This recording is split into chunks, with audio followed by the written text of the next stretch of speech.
What's up everyone, welcome back to the channel. Today I'm going to share a story that came from a 911 dispatcher, someone who works behind the scenes taking calls that most of us will never hear.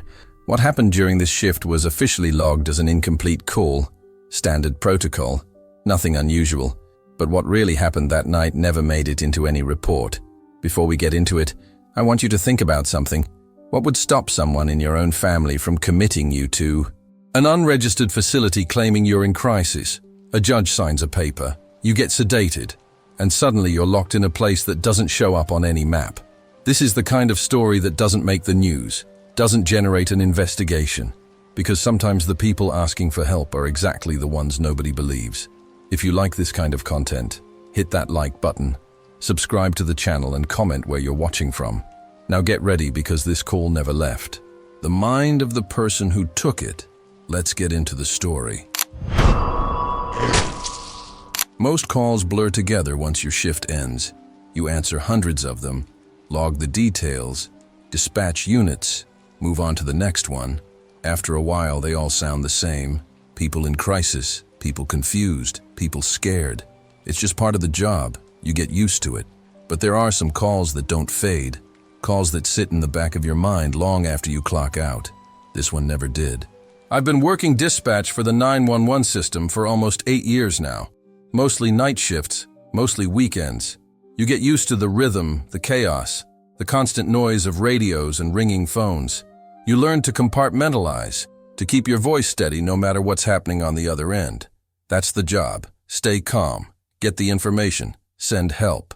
But that night, something felt off from the moment I picked up the call. It wasn't what she said, it was how she said it. Like she'd rehearsed it 100 times, but wasn't allowed to get it right. Her voice was too controlled, too flat, like fear that had been trained out of her. I've heard panic before, real panic, and this wasn't it. This was something else. The call came in around 2:47 a.m. on a Thursday, middle of my shift. Nothing unusual about the timing. I was 4 hours in, already handled 2 domestic disturbances, 1 drunk driver, and a medical emergency that turned out to be a panic attack. Standard stuff, routine night, or so I thought. The board lit up. I clicked the line open, gave my standard greeting. 911, what's your emergency? There was a pause, longer than usual. Not dead silence, but I could hear breathing, faint, controlled. Then a woman's voice came through, quiet, almost flat, like she was reading from a script. I need help.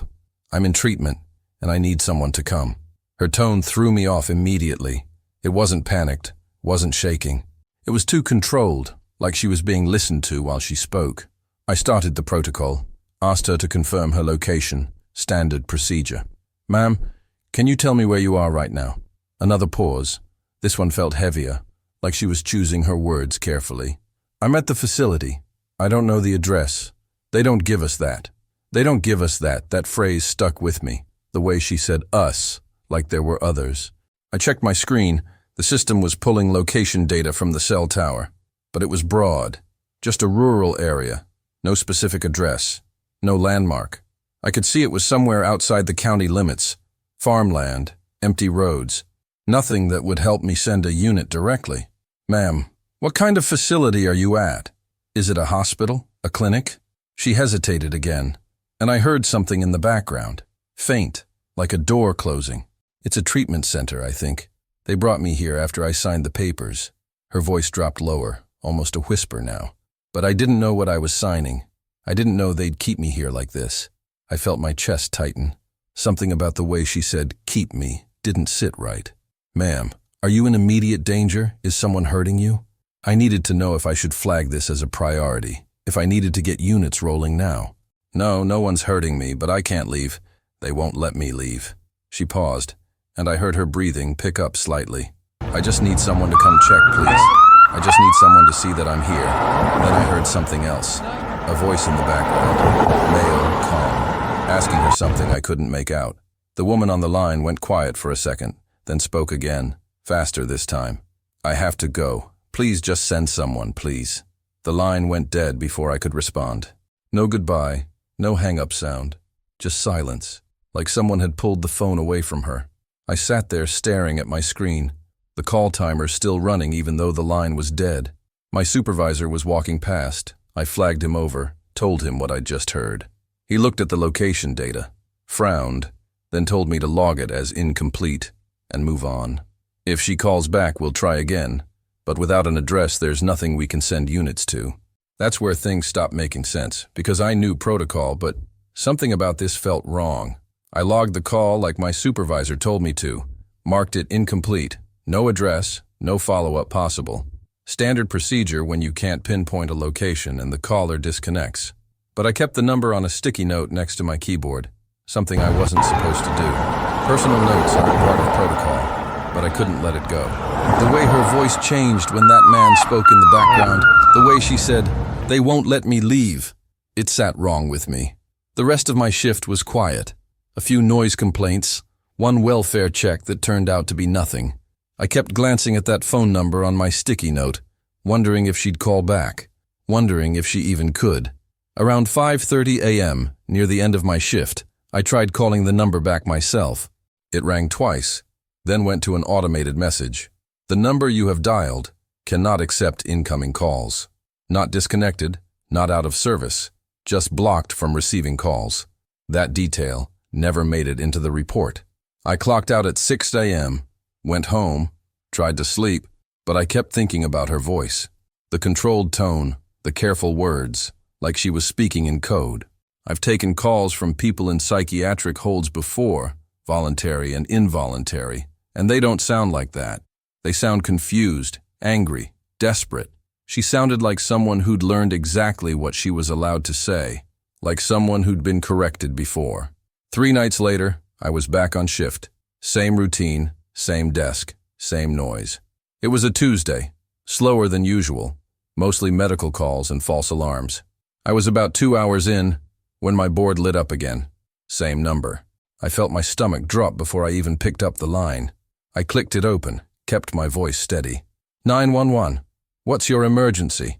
But this time it wasn't her. It was a man's voice, calm, professional, almost friendly. Good evening. I'm calling to clarify a situation from a few nights ago. He didn't sound rushed, didn't sound concerned. He sounded like someone calling to correct a billing error. There was a call made from this facility, and I wanted to assure you that everything has been resolved. I didn't respond right away. I was trying to process what I was hearing. Sir, can you identify yourself and the facility you're calling from? I kept my tone neutral, followed protocol. There was a brief pause, then he continued, smooth as ever. Of course, my name is Dr. Richardson. I'm the coordinating physician at Maplewood Recovery and Behavioral Health. I wrote the name down, started typing it into the database while he was still talking. We had a patient experience some confusion due to her medication adjustment. She made an unauthorized call, but she's stable now. Maplewood Recovery and Behavioral Health. I ran the name through our system, nothing came up. No registered facility in the county, no state license on file. I checked the neighboring counties, still nothing. Dr. Richardson, can you provide me with your facility's address and licensing information? Another pause, shorter this time. We're a private treatment center. We operate on a referral basis only. Our address is restricted for patient privacy. That's not how any of this works, and he had to know that. Sir, I need to verify your facility's registration with the State Health Department. It's standard procedure for any medical institution. I was trying to keep him on the line, trying to get something concrete I could follow up on. He stayed calm, didn't miss a beat. I understand your concern, but I assure you this was simply a misunderstanding. The patient in question has since been stabilized and is receiving appropriate care. Then he said something that made my skin crawl. She's asked me to apologize for any confusion she may have caused. She asked him to apologize. Those exact words. Like she'd been sitting right there while he made the call. I tried one more time. Dr. Richardson, I still need a physical address to close this incident report properly. He went quiet for a moment, and I could hear something in the background. Muffled voices, maybe a door closing. When he spoke again, his tone had changed slightly. Still polite, but firmer. As I said, this matter has been resolved internally. No further action is necessary. Thank you for your diligence. The line went dead. I sat there staring at my screen. The call had lasted 2 minutes and 18 seconds. I pulled up the location data from the cell tower again. Same general area as before. Rural, outside county limits. I wrote down everything he'd said, every word I could remember. Then I ran Maplewood Recovery and Behavioral Health through every database I had access to. State Health Department, business registrations, federal facility directories. Nothing. The place didn't exist, at least not officially. My supervisor walked by again. I flagged him down, told him about the follow-up call. He looked at my notes, looked at the blank search results, then looked at me.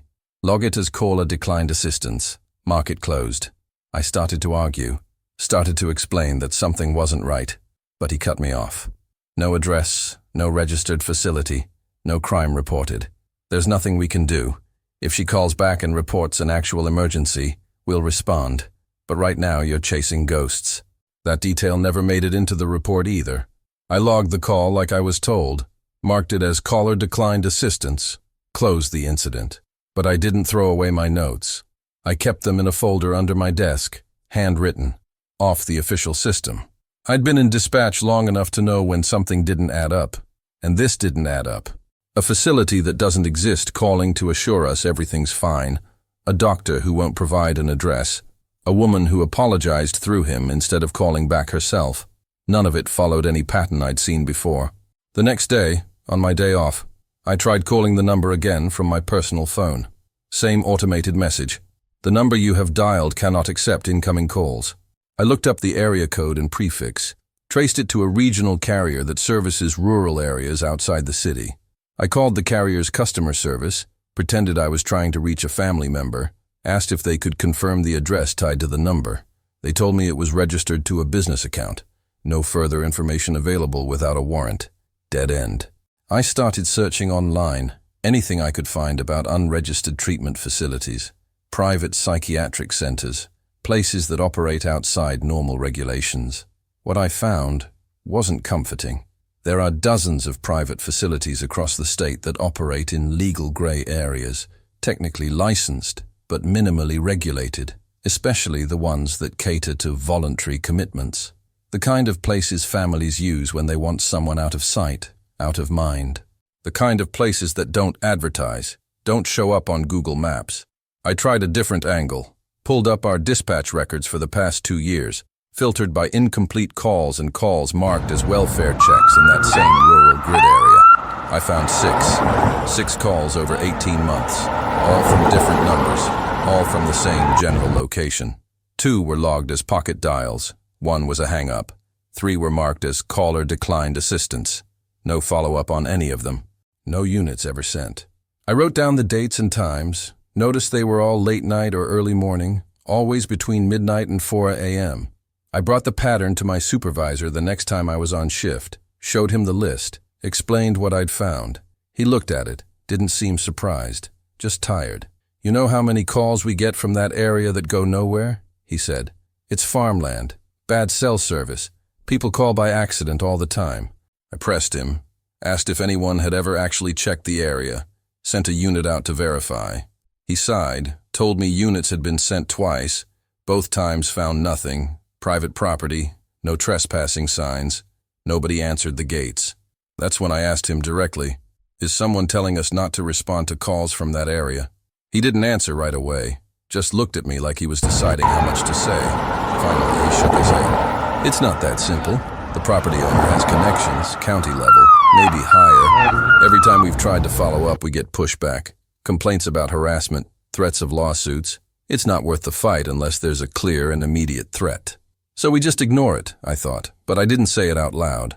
I tried a different approach, reached out to a friend who works in county health inspections, asked if she'd ever heard of Maplewood Recovery and Behavioral Health. She ran it through her system, came back with nothing. But then she mentioned something that stuck with me. There's a few private estates out in the rural zones that have applied for care facility licenses over the years. Most of them get denied, but some operate anyway under family care exemptions. Technically legal if they're only housing family members or court-ordered placements. Court-ordered placements, that phrase hung in the air.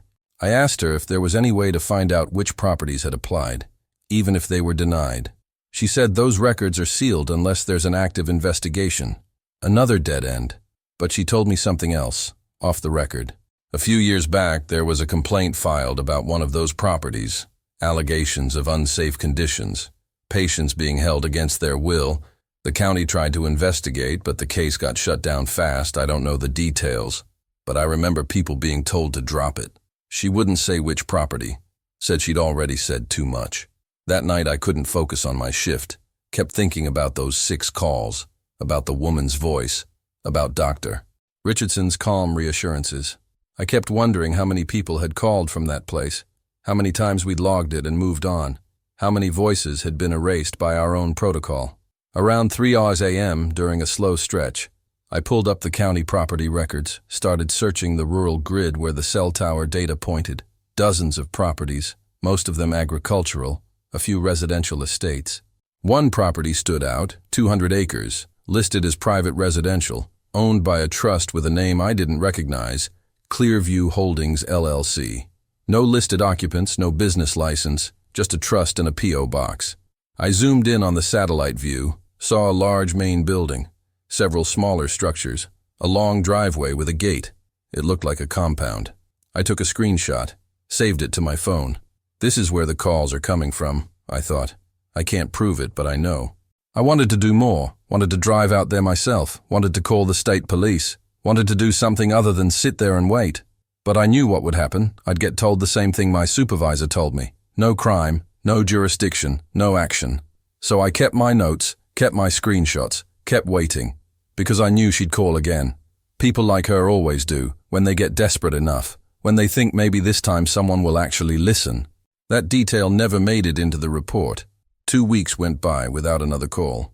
I kept checking the number every shift, kept that sticky note on my desk, kept my folder of notes hidden in my drawer. My supervisor started giving me looks when he walked past, like he knew I hadn't let it go, like he was waiting for me to drop it, but I couldn't. Every time I answered a call, part of me was listening for her voice again. Every time a rural number came through, my pulse jumped. But it was never her. On a Friday night, slow shift, I was grabbing coffee in the break room when one of the older dispatchers came in.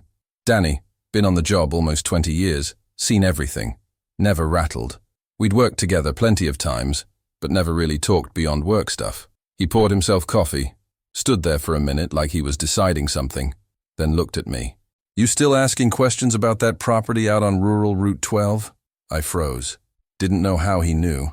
Hadn't told anyone except my supervisor. I nodded, tried to play it casual. Yeah, just trying to figure out why we keep getting calls from there with no follow-up. He took a sip of his coffee, stared at the wall for a moment. You should stop asking. It wasn't a suggestion. It was a warning. I asked him why. He set his cup down, lowered his voice even though we were alone. That property's been flagged before multiple times. We don't go there unless we're ordered to, and we're never ordered to. I felt my chest tighten. Asked him what he meant by flagged. He glanced toward the door, made sure no one was coming. About 6 years ago, before you started, we got a 911 call from that area. Woman screaming. Said she was being held. Said they were going to sedate her. Line went dead. He paused, like he was remembering it. Units were dispatched. 2 cars, they drove out there. Got to the gate, it was locked. Nobody answered the intercom. They called for backup. Supervisor told them to hold position. I asked what happened next, even though part of me didn't want to know. About 20 minutes later, a guy came to the gate, calm, professional, said he was the property manager, said there was no emergency, said it was a patient from their private care facility who'd had an episode. Danny shook his head. Officers asked to come in and verify. He refused, said they didn't have a warrant, said the patient was under voluntary care, and didn't want police involvement. He had paperwork, consent forms, medical authorizations. Everything looked legal. I felt sick. Asked if they forced entry anyway. No. Supervisor made the call, told them to clear, said without probable cause or a warrant they couldn't enter private property, especially with signed medical consent forms. Danny looked at me, his expression hard. The next day, the officer who responded got a formal complaint filed against him, harassment, trespassing, violation of patient privacy. It came from a lawyer, big firm, county-level connections. The complaint was eventually dropped, but the message was clear: stay away from that property. I asked if anyone ever followed up on the woman who called. He shook his head. Call was logged as unfounded. No evidence of a crime. Patient was legally committed. That was the end of it. I asked how they could know it was legal if they never actually saw the woman, never verified she was okay. Danny sighed, looked tired. Because that's what we were told to believe, and because no one wanted to fight a battle they knew they'd lose. This job teaches you to pick which hills you're willing to die on, and that one wasn't it. I felt anger rising. Asked him if he thought she was really okay. Doesn't matter what I think. Matters what we could prove, and we couldn't prove anything. He picked up his coffee, started walking toward the door, then stopped. Listen, I get it. You think you can make a difference. You think if you dig hard enough you'll find something, but some things are buried for a reason, and some places have enough money and connections to keep them buried. I asked him if he was telling me to drop it. He looked me in the eye. I'm telling you to be smart. If you keep pushing, you're gonna end up with a target on your back, and no one's gonna back you up. He left, and I stood there in the break room feeling like the walls were closing in. I thought about what he'd said, about the complaint, the lawyer, the message that was sent. I thought about my supervisor's face when I brought up the calls, the way he shut me down without even looking into it. I thought about the 6 logged calls I'd found, all marked unfounded or incomplete, all buried in the system like they never happened. This wasn't just protocol. This was intentional. I went back to my desk, pulled up the property records again, zoomed in on that satellite image of the compound. 200 acres, main building, smaller structures, a gate that stays locked. I wondered how many people were inside right now. How many of them had family who signed papers they didn't read. How many of them had tried calling 911 and been told no one was coming. I wondered if the woman from my call was still there, if she'd tried calling again from a different phone, if she'd given up. That night, around 2 a.m., I did something I probably shouldn't have. I pulled up the archived 911 call from 6 years ago, the one Danny mentioned. It was still in the system, buried under old incident reports, marked unfounded. I listened to the audio. A woman's voice, panicked, crying, begging for help. Please, they're coming. They're going to sedate me. I didn't sign up for this. Please send someone. Then muffled sounds. A struggle. The line cutting out. Then silence. I closed the file. Felt my hands shaking. I thought about what Danny said, about picking which hills to die on. I thought about my career, my reputation, the fact that I had no real evidence, no legal grounds, no way to force an investigation. I thought about how easy it would be to just let it go, to mark it closed, to move on like everyone else had. But I also thought about her voice, the woman from my call, the way she said, "They won't let me leave," the way she apologized through Dr. Richardson like she'd been sitting right there listening. That detail never made it into the report. I started keeping 2 sets of notes after that conversation with Danny. One was official, logged in the system, everything by the book. The other was personal, handwritten, kept in a locked drawer at home. Every call from that rural grid, every incomplete log, every complaint that got buried, I wrote it down. I wasn't sure what I was building toward, wasn't sure anyone would ever see it, but I needed to document it. Because if I was right, if that place was what I thought it was, someone needed to have a record. Over the next 3 weeks, I went back through our archives, pulled every dispatch report from that area going back 5 years. I found 14 calls total, 14 separate incidents, all logged as unfounded, incomplete, or caller declined assistance. Different phone numbers, different times, but always the same general location, always late night or early morning. The pattern was undeniable. But what struck me most was the notes from the responding officers on the 2 calls where units were actually dispatched. Both times, same result. Gate locked, property manager refused entry, legal paperwork provided, case closed. I cross-referenced the phone numbers from those 14 calls, ran them through a reverse lookup database I wasn't technically supposed to access. Most came back as disconnected or unregistered, burner phones probably. But 3 of them traced back to the same regional carrier, same area code, same billing address, a P.O. box registered to Clearview Holdings LLC, the same trust that owned the property. It wasn't proof of anything illegal, but it was a connection, a thread I could pull if I knew how. I tried searching for Clearview Holdings online, looking for any public records, any lawsuits, any complaints filed with the state. Nothing substantial. The trust was registered in Delaware, a common move for privacy, listed a lawyer's office as the agent of record. I found the lawyer's name, looked him up. He worked for a firm that specialized in estate planning and medical privacy law. Big firm, expensive, the kind that represents people who don't want their names in public records.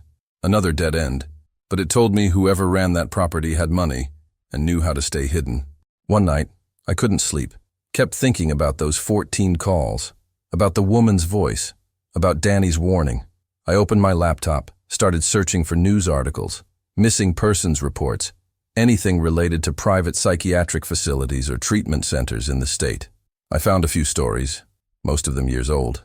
One caught my attention, an investigative piece from 7 years ago about unregulated care facilities operating under family exemptions. The article mentioned complaints from former patients, allegations of coercion, involuntary commitment, abuse, masked as treatment.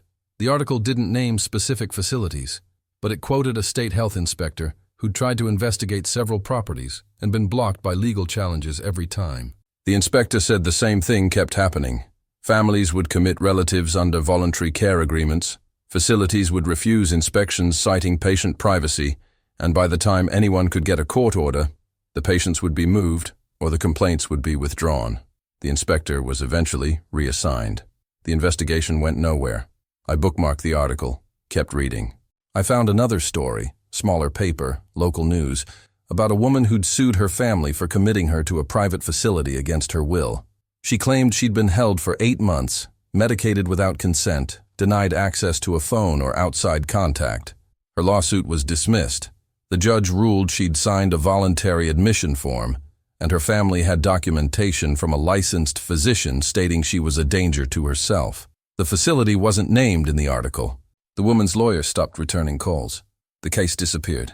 I kept digging, found forums, online support groups for people who'd been through involuntary commitments, or had family members who'd disappeared into private care facilities. The stories were all similar. Someone gets committed, usually by family. Paperwork says it's voluntary, but they can't leave, can't call out, can't get legal help.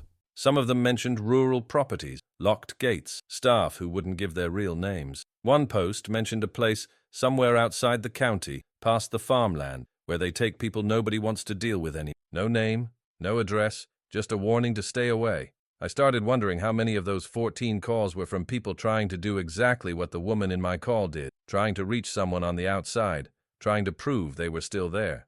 And how many of those people were still locked behind that gate, medicated into compliance, told that calling for help was part of their delusion? I thought about the call from 6 years ago, the woman screaming, begging, the line going dead. I wondered if she ever got out, or if she was still there, too sedated to try calling again. On my next shift, I saw Danny in passing, nodded at him. He nodded back, but didn't stop to talk. I could tell he knew I hadn't dropped it, could see it in the way he looked at me, like he was waiting for me to crash into the same wall he'd hit years ago. My supervisor called me into his office that afternoon, asked how I was doing, if everything was okay. I said I was fine. He looked at me for a long moment, then said, "You know, sometimes the best thing you can do in this job is trust that the system works, even when it doesn't feel like it." I nodded, didn't argue, knew what he was really saying. That night, around 1:30 a.m., I got a medical call from the north side. Elderly man with chest pain, dispatched paramedics, routine. While I was logging it, I saw Danny across the room take a call, saw his face change, saw him glance in my direction. He mouthed something to me I couldn't make out. Then he transferred the call to my station. My board lit up. Same number. My hands went cold. I clicked the line open, steadied my voice. 911, what's your emergency? Silence. Not dead silence. I could hear breathing again. Faint, controlled, same as before. Then her voice, quieter this time, almost a whisper. I called before, a few weeks ago. I don't know if you remember. I felt my pulse spike, tried to keep my tone calm, professional. Yes, ma'am, I remember. Are you safe right now? Another pause, longer this time. I don't know. I don't think anyone's listening, but I can't be sure. I glanced around the dispatch floor. Everyone focused on their own calls, no one paying attention to me. That detail never made it into the report. I pulled my headset closer, lowered my voice even though no one around me was listening. Ma'am, can you tell me your name? I needed something concrete, something I could use to track her, to prove she existed outside of a phone call. She hesitated, And I heard that same background noise, faint shuffling, like she was moving carefully. They told me not to say my name on calls. They said it violates privacy policy. Her words were careful, measured, like she was reciting something she'd been taught. But it's Sarah. My name is Sarah. Sarah. I wrote it down, underlined it twice. Okay, Sarah, I need you to stay with me. Can you tell me where you are right now? Do you know the name of the facility? I was trying to get her to confirm what I already suspected. Needed her to say it out loud. I don't know the name. They don't tell us. The staff just calls it the center. We're not supposed to ask questions. She paused. Her breathing quickened slightly. I've been here 4 months, I think. They took my phone, my wallet, everything. I had to wait until I could sneak into the staff office to use this phone. 4 months. I felt my stomach turn. 4 months. And this was maybe the second or third time she'd been able to call. Sarah, do you know why you're there? Did you check yourself in voluntarily? I needed to understand how she ended up there. What kind of paperwork existed that was keeping her locked in? My sister signed papers, said I needed help, said I was having a breakdown. I was struggling. I admit that, but I didn't want this. I didn't agree to stay this long. Her voice cracked slightly, the first real emotion breaking through. They keep saying I'm not ready to leave, that I need more treatment. I typed notes as fast as I could. Everything she said, timestamps, exact words. Sarah, have they hurt you? Are you in immediate physical danger? I needed to know if I could flag this as an emergency, if I could force a response. No, they don't hurt us, not physically, but they medicate us. They won't tell us what we're taking. And if we refuse, they threaten to extend our stay. They say we're non-compliant. She was speaking faster now, like she knew her time was limited. There are others here, maybe 15, 20, I don't know. We're not allowed to talk to each other much. 15 to 20 people. This wasn't just one woman trapped. This was a facility full of people being held under some kind of legal loophole. Sarah, I need you to listen carefully. Can you see any address? Any street signs? Anything that tells you where you are? I heard her moving, footsteps soft, like she was walking while she talked. I can see the driveway from the window. There's a gate at the end. It's always locked. There's farmland all around. I don't see any other buildings. Same description as the satellite images I'd pulled. I was right. It was the same place. Sarah, when your sister signed the papers, did you sign anything yourself? I needed to know if there was any document with her actual consent on it. They made me sign something when I got here, but I was sedated. I don't remember what it said. They told me it was just intake paperwork. Coerced consent, signed under sedation, probably wouldn't hold up in court, but enough to keep her there while lawyers fought over it. Do you have access to a lawyer? Has anyone explained your legal rights? I already knew the answer, but I had to ask. No, they said I don't need a lawyer. They said this is medical care, not a legal issue. They said if I try to leave before I'm cleared, I'll be flagged as AMA, against medical advice, and my insurance won't cover anything. The system working exactly as designed, keeping people compliant through fear and confusion. Sarah, I'm going to do everything I can to help you, but I need you to stay safe. Don't do anything that puts you at risk. If you can call again, call. But don't put yourself in danger, okay? I heard her breath catch, like she was crying but trying not to make sound. I don't know if I can call again. They checked this office now. They know someone's been using the phone. They're watching us more closely. My chest tightened. I was running out of time. She was running out of time. Sarah, one more thing. Do you remember your sister's full name, and do you know where she lives? If I could find the sister, I could find the paperwork, could maybe build a case. Her name is Jennifer Hollis. She lives in Harrington, I think. Or she did. I don't know if she's moved. I wrote it down. Harrington was 2 counties over. Manageable. Okay, Sarah. I have that. I'm going to look into this, I promise. Then I heard it. That same sound from the first call, a door opening, a voice in the background, male, not angry, almost gentle. Sarah, you know you're not supposed to be in here. I heard her breathing stop, heard the phone shift. I have to go, she whispered, and then the line went dead. Not a hang-up, just silence, like someone had taken the phone from her hand. I sat there, headset still on, staring at my screen, the call timer frozen at 3 minutes and 41 seconds. I looked across the room.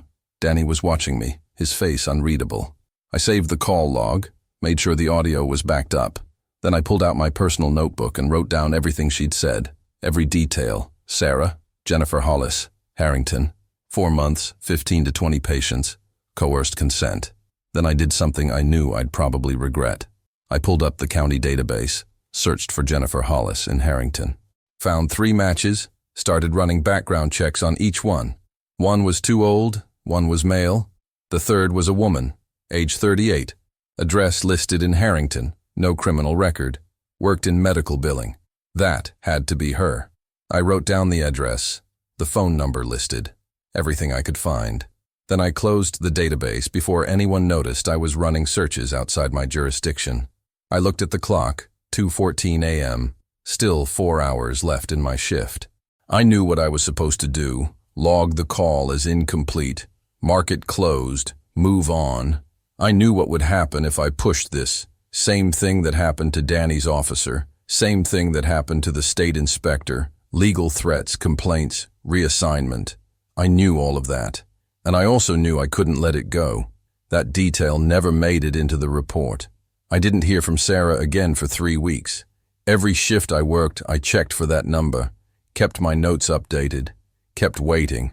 I ran Jennifer Hollis's information through every database I could access quietly, found her employment records, her address history, even her vehicle registration. But I didn't contact her. Not yet. I knew if I approached her directly, if I asked the wrong questions, it could get back to the facility, could put Sarah in more danger. So I waited, and I kept digging into Clearview Holdings, into the property records, into anything that might give me leverage. During those 3 weeks, I found 2 more archived calls from that same rural grid, both from years I hadn't checked before. One was from 8 years ago, a man's voice saying he needed help, saying he'd been committed against his will. The call was logged as a mental health crisis and marked unfounded. The other was from 5 years ago, a woman asking for a welfare check, saying her brother was being held at a facility that she hadn't heard from him in months. The dispatcher had tried to get an address. The woman didn't have one. The call went nowhere. I added them both to my notes. I started having trouble sleeping, kept thinking about Sarah, about the man and the woman from those old calls, about how many people had reached out and been ignored. I kept thinking about the system that was built to help people, but somehow had these massive blind spots, these places where people just disappeared. I thought about Danny's warning, about picking my battles, about how far I was willing to go for someone I'd never met, someone I'd only heard on a phone call. But every time I thought about stopping, I remembered her voice. "I'm sorry I called." That's what she'd say eventually. I knew it, when they broke her down enough. On a Thursday night, 3 weeks and 2 days after Sarah's last call, my shift started normally. Quiet evening, a few traffic accidents, 1 domestic disturbance, standard call volume. I was about 5 hours in, around midnight, when my board lit up again. Different number this time, not the one Sarah had called from before. I felt my pulse jump anyway. I clicked the line open. 911, what's your emergency? Silence. Then breathing, soft, controlled. Then her voice, barely a whisper. "It's me. It's Sarah." My hands went cold.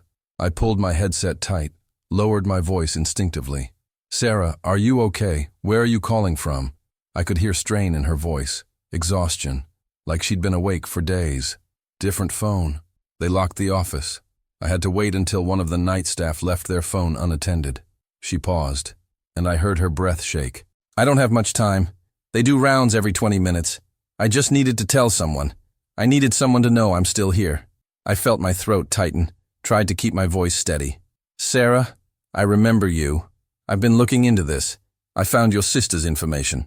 She went quiet for a moment, and when she spoke again, her voice had changed. Flatter, more hollow. "My sister came to visit 2 weeks ago. They let her see me for 30 minutes, supervised. I tried to tell her I wanted to leave, that I didn't belong here anymore. I asked what happened, what her sister said. She told me the doctors said I wasn't ready, that I was still in denial about my condition. She said she'd extended my stay for another 6 months. She signed more papers. 6 more months.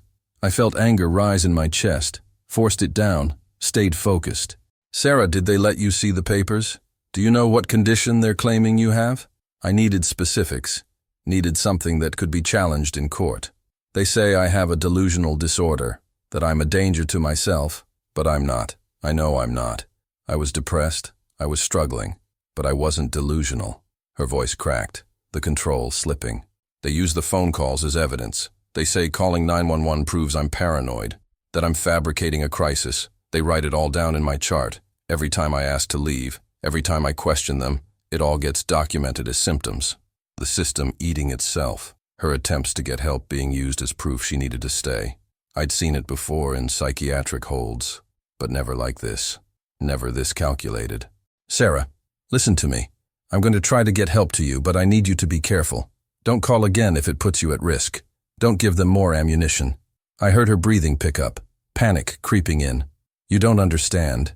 I don't think I can wait 6 more months. Some of the people here have been here for years. They're like ghosts. They don't even try to leave anymore. I needed to give her something, some hope to hold on to. I have your sister's information. I'm going to find a way to challenge this. But I need you to hold on. Can you do that? Silence for a long moment. Then her voice came back, quieter, resigned. I don't know. I don't know if I can. They're increasing my medication. I sleep most of the day now. I can barely think straight. I don't know how much longer I can keep fighting. I felt helpless, sitting there in my chair, headset on, knowing she was miles away, and I couldn't do anything in that moment to pull her out. Sarah, you have to try. You have to stay strong, because if you give up, if you stop fighting, then they've won, and I can't let that happen. I heard her start to cry, soft, muffled, like she was covering her mouth so no one would hear. I'm so tired. I just want to go home. I just want this to be over. I heard noise in the background, footsteps getting closer. Someone's coming, I have to go. I tried to stop her, tried to tell her to wait, but the urgency in her voice cut me off. I'm sorry I called. I'm sorry for all of this. Those words hit me like a punch. The same words I'd been dreading. The same words that meant she was breaking. Sarah, don't apologize. Don't you dare apologize. You did nothing wrong. But the line was already going dead, her voice fading into silence. I sat there, hands shaking, staring at the call log, 3 minutes and 12 seconds. I looked around the dispatch floor. No one was watching. No one had noticed. I saved the audio, backed it up to my personal drive, wrote down every word I could remember in my notebook. Then I pulled up Jennifer Hollis's information again, stared at her phone number, her address. I knew what I had to do next. Knew it would probably cost me my job, knew it might not even work, but I also knew I couldn't sit there and wait for Sarah to call again, couldn't wait for her to give up completely. I thought about Danny's warning, about the complaints, the lawyers, the fights that couldn't be won. Then I thought about Sarah's voice, the exhaustion, the resignation, and I made my decision. That detail never made it into the report. I didn't make the call to Jennifer Hollis from the dispatch center. I waited until my shift ended, drove home, sat in my car in the driveway for 20 minutes trying to figure out exactly what I was going to say. I knew this could go wrong in a dozen different ways. She could refuse to talk to me, could report me for harassment, could call the facility and warn them I was asking questions. But I also knew if I didn't try, Sarah would spend 6 more months in that place, maybe longer, maybe forever. So I pulled out my personal phone and dialed the number. It rang 4 times before someone picked up. A woman's voice, tired, cautious. Hello? I kept my tone professional, calm. Hi, is this Jennifer Hollis? A pause. Yes. Who's calling? I took a breath. My name is David. I work for County Emergency Services. I'm calling about your sister Sarah. Silence on the other end. Long enough that I thought she might hang up. Then her voice came back. Harder now. Defensive. What about her? I chose my words carefully. I've received multiple calls from someone claiming to be Sarah, asking for help, saying she wants to leave the facility she's in. Jennifer's response was immediate, sharp. She's sick. She doesn't know what she wants. That's why she's in treatment. I'd expected that. Had heard the same justification 100 times from families who couldn't handle the guilt. Ma'am, I understand this is difficult, but I need to ask, has Sarah been formally diagnosed by an independent psychiatrist, and has she had access to legal representation? Another pause, shorter this time. She signed the intake forms herself, and the facility has licensed doctors. She's getting the help she needs. I pressed forward. Did she sign those forms before or after she was sedated? That landed. I could hear it in the way Jennifer went quiet, the way her breathing changed. When she spoke again, Her voice was shaking slightly. I don't have to answer your questions. You have no authority over her care. She was right, I didn't. But I kept going anyway. You're correct, I don't have authority, but I do have recordings of your sister calling 911, saying she's being held against her will, saying she was coerced into signing documents she doesn't remember, and if those recordings were reviewed by the right people, there could be questions about the legality of her commitment. I was bluffing, kind of. I had the recordings, but I had no real power to do anything with them. But Jennifer didn't know that. She went quiet again, and when she finally spoke, her voice had shifted, less defensive, more uncertain. Sarah was falling apart. She wasn't eating, wasn't sleeping. She was talking about hurting herself. I didn't know what else to do. There it was, the truth under all the justifications. So, you committed her to a private facility without exploring other options? I kept my tone neutral, not accusatory, just factual. The facility said they could help her. They said it was short-term. They said she'd be safe there. Jennifer's voice cracked. I thought I was doing the right thing. I softened my approach, gave her space to keep talking. I understand, but it's been 4 months and she's still there, and they've extended her stay for another 6 months without her real consent. Does that sound like short-term care to you? Silence again. Then quietly, they told me she wasn't making progress, that she needed more time. I asked the question I already knew the answer to. Did they let you see her medical records? Did they give you specifics about her diagnosis or treatment plan? No, Jennifer admitted. They said it was protected information, patient privacy. Standard excuse. Keep the family in the dark. Keep them compliant through fear and guilt. Jennifer, I need you to understand something. If your sister is being held without proper legal justification, if she's being medicated against her will, that's not treatment. That's imprisonment, and you have the power to stop it. I heard her breathing quicken, heard the conflict in her silence. What are you saying I should do? I gave it to her straight. Call the facility. Demand to see Sarah in person, unscheduled, unsupervised, and demand a copy of her full medical records and the intake documents she signed. And if they refuse? She asked. Then you contact a lawyer, you file for an independent psychiatric evaluation, and you get her out of there. I could hear her crying now, softly. I didn't know. I thought I was helping her. I thought they were professionals. Most people do. That's how places like that survive, by preying on families who are desperate and don't know any better. Jennifer, you can still help her, but you have to act now, before they extend her stay again, before she stops fighting. She was quiet for a long time, and I thought maybe I'd lost her. Maybe I'd pushed too hard. Then she spoke, voice steadier now. Okay, I'll call them tomorrow. I'll demand to see her. I felt a small flicker of hope. Good. And if they give you any pushback, if they try to delay or deny you access, call me back at this number. I'll help you find resources. She thanked me, hung up, and I sat there in my car feeling like maybe, just maybe, I'd done something that mattered. But I also knew it might not be enough. Knew the facility had lawyers, had connections, had every reason to keep Sarah locked up as long as they could bill for her care. 2 days later, on my day off, I got a call from an unknown number. I almost didn't answer, thought it might be the facility's lawyer calling to threaten me, but I picked up anyway. It was Jennifer. Her voice was shaking. I went to the facility. They wouldn't let me see her. They said she was in a treatment session. They said I needed to schedule visits in advance. I asked if she'd demanded her rights as next of kin. I did. They gave me paperwork, consent forms with Sarah's signature. Everything looked legal. I don't know what to do. I asked if she'd contacted a lawyer yet. I called one this morning. They said without evidence of abuse or illegal detention. It's hard to challenge a voluntary commitment. Voluntary. That word doing all the heavy lifting. I told Jennifer to keep pushing, to keep demanding access, to document every denial. She said she would. Then she asked me something I wasn't expecting. Why are you doing this? You don't even know Sarah. I thought about that for a moment, about all the calls I'd taken over the years, all the voices that had faded into routine, because she called for help, and I'm supposed to help. And if I don't, then what's the point of any of this? Jennifer thanked me again, said she'd keep me updated, and hung up. I never heard from Sarah again. Not a call, not a message, nothing. I checked the dispatch logs every shift for weeks, watched for that number, for any number from that rural grid. Nothing came through. I tried calling Jennifer back a week later. Her number was disconnected. I searched for updates, for news stories, for any indication that something had changed. I found nothing. The facility kept operating. The property stayed off the radar, and the system kept turning like nothing had ever happened. Officially, Sarah's calls were logged as incomplete. No follow-up required. Case closed. The audio recordings are still in the system, buried under incident numbers that no one will ever search for. My personal notes are locked in a drawer at home, pages and pages of details that never made it into any report. Sometimes I think about driving out to that property myself, parking outside the gate, seeing if I can spot anyone through the fence. But I know it wouldn't matter. No, I'd just be another person turned away, another voice ignored.